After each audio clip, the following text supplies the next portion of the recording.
Welcome to the Vibrantly You podcast. We're your hosts, Megan Martineau and Caitlin Cipriano. In this podcast, we talk about fitness and nutrition on your motherhood journey. Whether you are trying to conceive, pregnant, postpartum, or beyond, you are welcome here. Nothing is off limits, and our goal is to support you in this important season of life so that you can feel vibrantly you. As a reminder, this information is not medical advice. Please see the show notes for more details. Welcome back to the Vibrantly You podcast. Today, I am doing a solo episode, and I am going to be talking about 6 things that I did to prepare for my VBAC. VBAC is a vaginal birth after cesarean. If you want to listen to my entire birth story, head over to episode 27. In this episode, I talk through a little bit about my second pregnancy and how I navigated the whole VBAC experience, including how to pick a provider, my doula, how my actual labor and recovery went. So I definitely recommend heading over there if you want more. But basically today, I'm just going to talk about how I treated my pregnancy, how I worked out in my pregnancy, knowing that I hoped for a VBAC birth. So before we just dive into everything here, I do want to give a little disclaimer that birth is unpredictable. Labor is unpredictable. We cannot control what happens in labor and birth. However, we can control how we prepare. And so for me, specifically in this pregnancy, I wanted to prepare for all scenarios. So I wanted to prepare my body for an unmedicated birth, getting an epidural, needing interventions, maybe even having a repeat cesarean. So I really wanted to set myself up for success, if you will, not necessarily like a quote unquote successful vaginal birth, but set myself up for success, meaning I was both physically and mentally prepared for every birth scenario, because to me that felt empowering, and it also gave me a sense of peace of like, I am doing everything I can, and however it unfolds, that's how it unfolds. So one thing to note, I'm going to do a whole podcast episode on this at some point, but one thing to note is that labor is like a marathon. So labor is a very physically intense, activity, I guess, if you want to call it that. Like, labor is hard. It demands a lot of your body. And so just like you would not go outside tomorrow, most likely, and run a marathon without preparing for it, I don't want people to approach labor and birth the same way. And so for me specifically, I never had been in labor before, even though this was going to be my second baby. My first baby was a planned C-section. If you want to hear more about that birth story, you can head to episode 9 where I talk about that. But since I had never been in labor before, I knew that I really needed to prepare my body physically because truthfully, I just had no idea what I was in for. So I kind of treated it like I was a first-time mom. So there are 6 main things that I focused on in my pregnancy to prepare.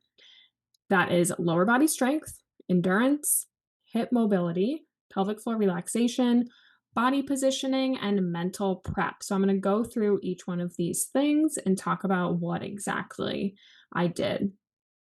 So first up, we'll talk about lower body strength. So this is pretty much exactly what it sounds like. I wanted to strengthen my lower body, not only to obviously have stronger legs and glutes, which helps with labor and pushing, but also because I wanted to have a more comfortable pregnancy experience. I experienced really terrible SPD, which is symphysis pubic dysfunction, in both pregnancies actually. But in my first pregnancy, it was really bad. It was excruciating to the point where I could not walk. So in my second pregnancy, I knew that this was likely going to happen because it typically does. We typically see that pelvic pain shows up in each subsequent pregnancy, typically earlier than it appeared in the last pregnancy. So I knew I wanted to get ahead of this, and I am not sure actually if we did a podcast episode on this already. If we did, I'll link it in the show notes. If not, I will make sure that we do one on SPD specifically. But one way that we help to treat and reduce pain that comes with SPD is through lower body strengthening and really paying attention to strengthening the glutes. So that was kind of like a secondary thing for me. I wanted lower body strength, not only to prepare for labor and birth, but also just to help with my pelvic pain that I knew was going to come. And it did. It came very early in this second pregnancy, actually. It came at 18 weeks rather than 32 in my first pregnancy. So that was an unpleasant surprise there. But so really what I was focusing on here was strengthening my glutes, quads, and hamstrings. All of those things help to transfer load from upper body to lower body. Squatting is a really common labor and birth positioning. So I wanted to make sure that I had the strength and endurance to be able to utilize that in labor if I wanted to. And having a stronger lower body obviously just gives you more options when you are in labor. It would give me more options, like different positions that I could utilize, different strategies to help manage pain. So this was just really important to me for many reasons. So lower body strength is number one.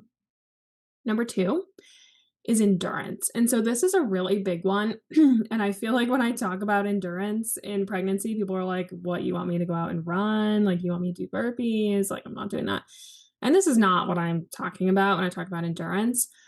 Kind of like what I just mentioned with lower body strength, we can build endurance through strength, like having muscle endurance where our muscles are not fatiguing as quickly, but also having that cardiovascular stamina. So one thing that we utilize a lot in prenatal training is called LIT, labor intensity interval training. So this is a lot like HIIT, high intensity interval training, except we are trying to mimic the intensity of contractions followed by rest periods. So most people, when they are in active labor, their contractions are lasting about a minute. So we want to try to mimic this in our LIT training and our workouts. So an example of what this could look like is doing, say, goblet squats. So you set the timer, you do goblet squats for a minute. As you start to get into this, like your legs are going to be burning, your heart rate's going to be up. Maybe you start to notice you're a little out of breath. So this is kind of showing your body, right? Like, okay, we're working hard, but we're going to get through this. And this is also a little bit of like a mental, building some mental stamina as well of being like, okay, this is hard. My body doesn't necessarily feel great right now, right? Like, when you're doing harder exercise, it's not that you necessarily feel great. You're like, wow, I'm working hard. But trying to tell yourself, like, I can do this. I can do anything for a minute. Trying to like change those internal thoughts, that internal monologue to something positive. And then you take a rest period. So say when you're in labor, you're only getting like 20 seconds between each contraction. So you're taking, maybe 20 to 30 seconds of rest before you jump into those goblet squats again. And during these rest periods, we want to focus on 360 breathing, maybe getting into some recovery positions, like sitting on your yoga ball or leaning over your yoga ball in an assisted child's pose, or maybe you're coming down into a deep squat, maybe you're coming onto all fours. But really what we want to do is try to bring down the heart rate, slow things down with breathing, try to rest as much as you can before jumping into that next circuit. So again, if we're thinking about labor, you have the intensity of a contraction, then you have that short rest period. So in that short rest period, you're trying to really relax your body, breathe, and try to like gear yourself up for the next contraction. So that's what we're trying to do with LIT training, is as closely as we can mimic the intensity of contractions followed by short rest periods. And in those rest periods, we are practicing 360 breathing and different recovery positions that you think you might want to utilize when you are in labor. So then the third thing is we have hip mobility. So the cool thing about the pelvis is it is not a fixed structure. So our pelvis is mobile, and there are actually 3 different levels of the pelvis. We have the pelvic inlet, which is the top of the pelvis. We have the mid pelvis, so obviously down in the middle of your pelvis. And then we have the pelvic outlet, which is the bottom of the pelvis. Now, the really cool thing with these 3 levels is there are different exercises and movements that like open and make more space in each level. So when we're thinking about the pelvic inlet, again, this is the top of the pelvis, something that is going to make more space up there is bringing your legs into external rotation. So that's like, sitting in a butterfly position or doing squats or doing pelvic tilts on your ball. You're bringing those bones at the top of your pelvis away from each other, getting centimeters more of space. And it also allows your sacrum to move to also give more space. When we're talking about the mid pelvis, this is going to be opened more with asymmetrical movements. So this could be something like a side lunge, crawling, like curb walking, things that are going to cause asymmetry in the pelvis is going to make more space in mid pelvis. And this is going to be really important when you're in active labor as the baby's trying to get down through the pelvis. And then lastly, we have that pelvic outlet, which is the bottom of the pelvis. And this can open more through internal rotation. So this is when you have your knees closer in and your ankles out. This is going to open the bottom of the pelvis. I have some good visuals here of different exercises that you can do, and I will link them all in the show notes. I have reels on Instagram if you want some ideas of different exercises you can do for each one of these levels. But the cool thing is, again, is that the pelvis moves. And so it's not like just one exercise that opens the pelvis. We have to think about these 3 different levels and then also think about, okay, what exercise involves external rotation? What exercise involves asymmetrical movement? What exercise involves internal rotation? And what we want to do is incorporate these exercises throughout pregnancy because it makes them more accessible during labor. If your body is not used to moving in these different ways, if your hips are not used to moving in these different ways, you're not going to be able to access them during labor because you might have tight muscles, like your body just isn't going to move in that way. So the more that we can practice them during pregnancy, you have, again, more options in pregnancy. That's the whole point here. And honestly, like this is a huge component of like strategic intentional prenatal exercise is giving yourself more options for when you're in labor. So hip mobility is a big one.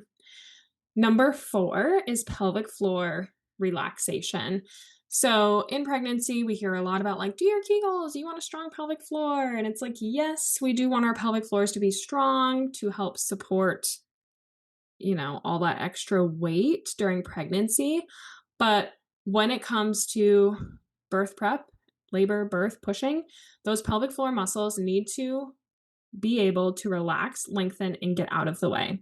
Now, I am someone where my baseline of my pelvic floor muscles is that I hold tension there. I know this because I went to pelvic floor physical therapy after my C-section.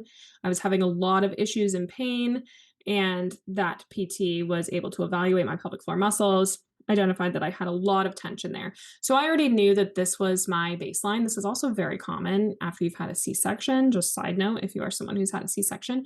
But so I knew that this was something that I needed to work on in order to increase my chances of having a successful vaginal birth. Because obviously, if those pelvic floor muscles are so tight and tense and they can't relax, it's going to be a lot harder for baby to be born vaginally, and it increases your risk for more severe tears.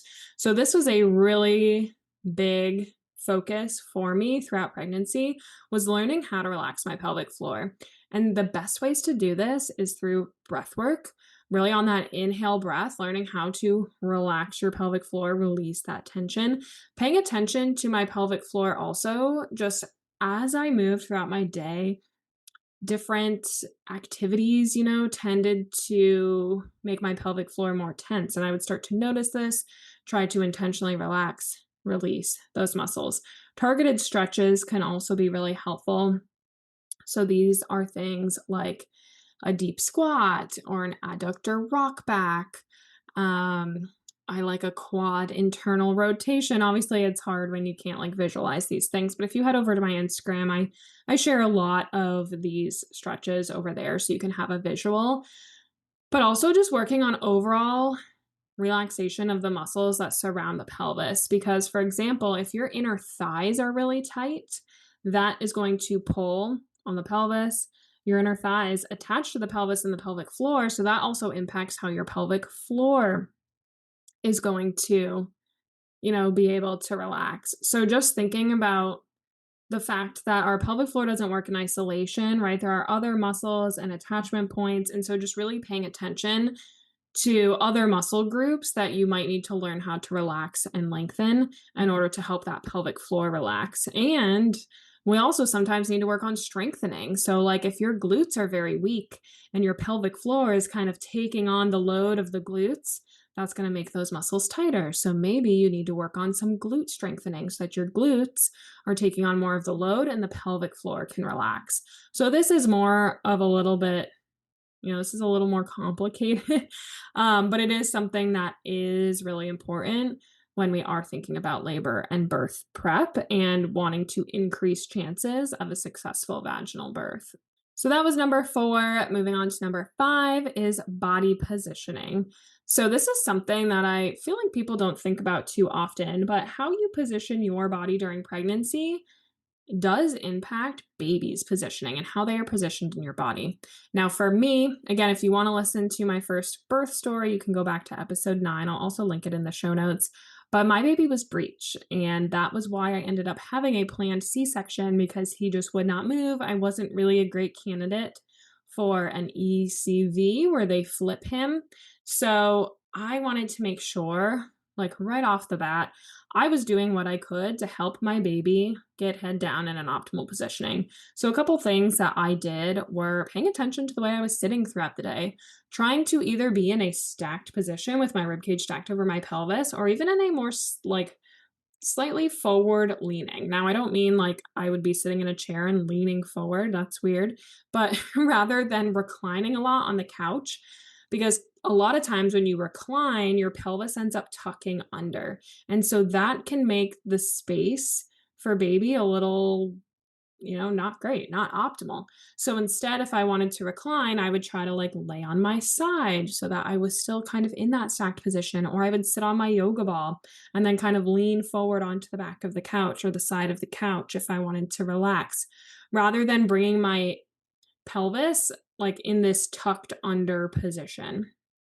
So that was something that I tried to pay attention to quite a bit. But then there were some other things that I did. I did some inversions. And now, before you do inversions, I always recommend you check in with your provider, make sure that's appropriate for you in your pregnancy.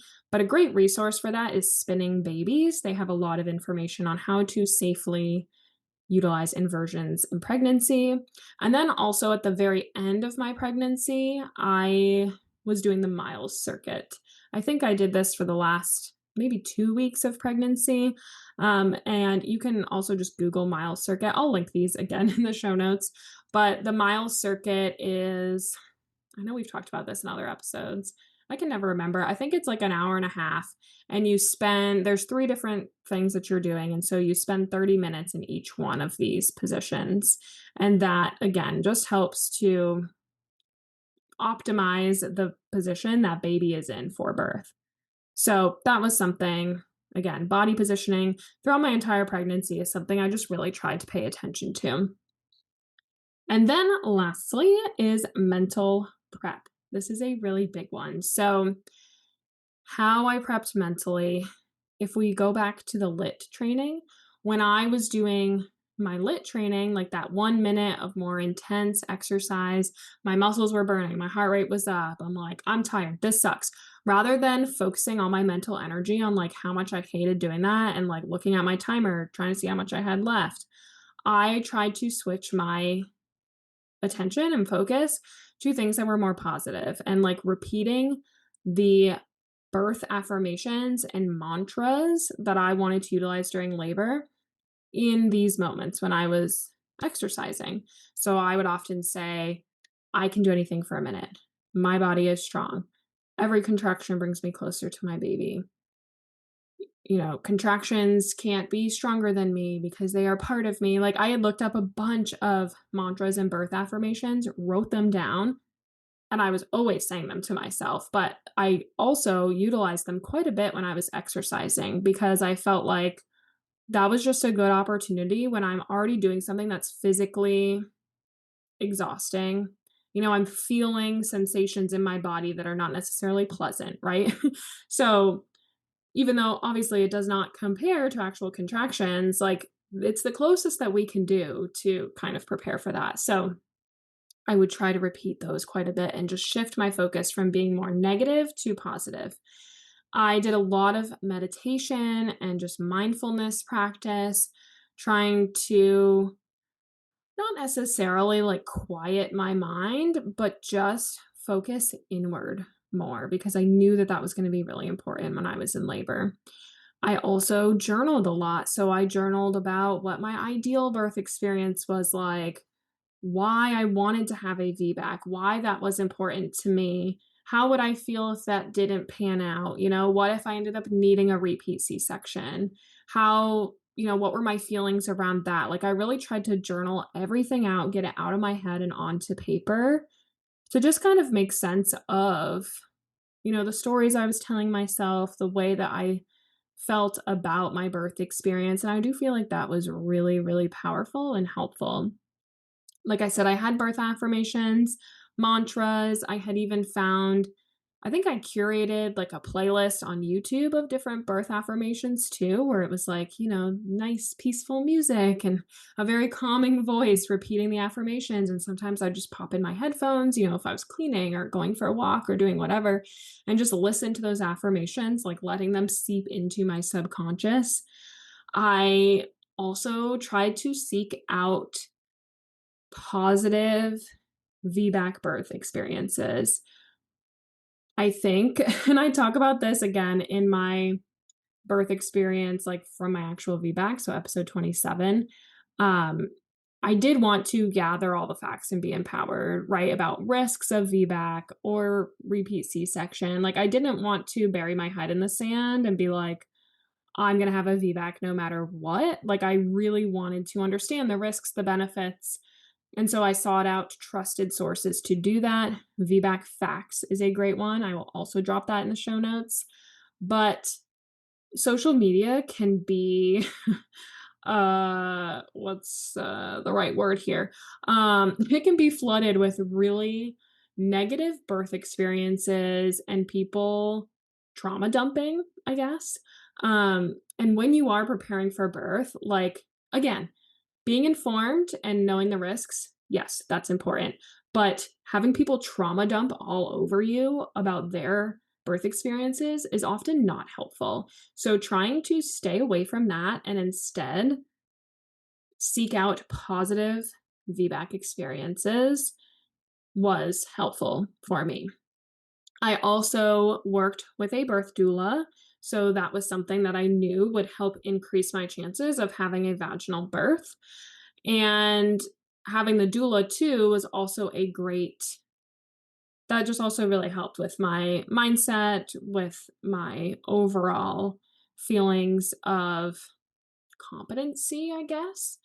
I also just felt more at peace and more relaxed knowing that I had someone there with me in my birth, like who knew what I wanted, who could explain things to me in a compassionate and caring way. Like it just lifted a weight off my shoulder, knowing that I had someone there that was in my corner supporting me and also understood all of the medical terms and nuances of birth.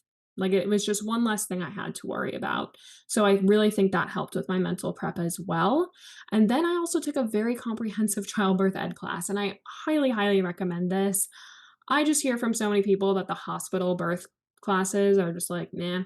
So I would seek out a childbirth ed class from a doula in your area if you're able to do that. I think their birth classes tend to be more robust and are also more focused on you and how to help you have the best birth experience. So definitely looking for great childbirth ed classes is also great for the mental prep. So to recap everything, the 6 things that I did to prepare for my VBAC, I focused on lower body strength, endurance, hip mobility, pelvic floor relaxation, body positioning throughout pregnancy, and mental prep. If you want to hear about both of my birth experiences, you can head back to episode 9 for my planned C-section or episode 27 for my actual successful VBAC experience. So I hope you found this episode helpful.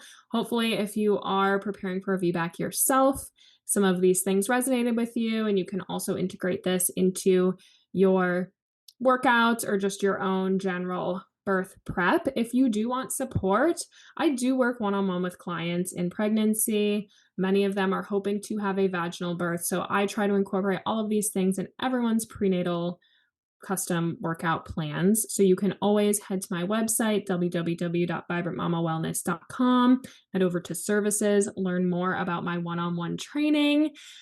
Like I said, I will drop a lot of links in the show notes for you to check out things that I mentioned in today's episode, and I will see you back here next week.